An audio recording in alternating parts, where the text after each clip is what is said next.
Now, here's the asteroid story. An asteroid the size of the Rose Bowl, more than 1,000 feet across, feels its way toward the Earth right now. It'll come by first in 2029, and we'll see it up there. It'll be closer than our satellites, a thing the size of the Rose Bowl hurtling through the air. And then it comes again in 2036, and that's when it may get interesting. The debate over just how close it'll get is sparking some serious debate between Russian scientists and American scientists. Here's a satellite picture of the thing. This is from, well, with this and, you know, this tells you nothing. But see it there? I don't know, that circly thing in the middle maybe? This was from 2004. It doesn't look very intimidating here. Both sides seem to agree that in 3 decades, the asteroid will fly very close to Earth. But Russian scientists warn that our planet's gravity could change the asteroid's path and set it on a collision course. NASA scientists say there is a minuscule, little bitty chance of that happening. 1 in 250,000. Better than winning the lotto, and somebody will. Joining us now, Michio Kaku. He's a theoretical physics professor at City University of New York, CUNY. He's also the author of Physics of the Future, and a new book coming out in about a month, and we'll tell you about that in about a month. So, good to see you.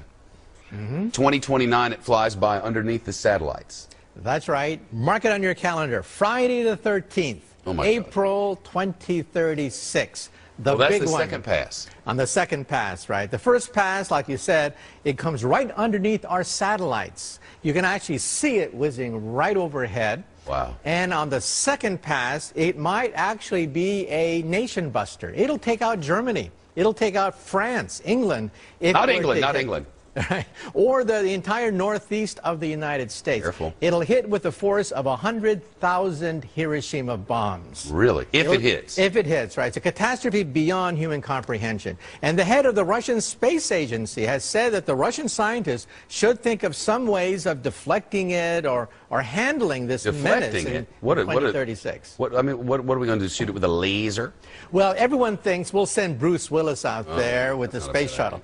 But the space shuttle can't even reach outer space. We're phasing it out, and the space shuttle only spins wheels around the planet Earth. It cannot even go to deep space. We need a new booster rocket to take us out there. Maybe China will build us one. Maybe, and then we have to nudge it out of the way. The farther it is, the easier it is to push it out with rockets so it'll miss the planet Earth.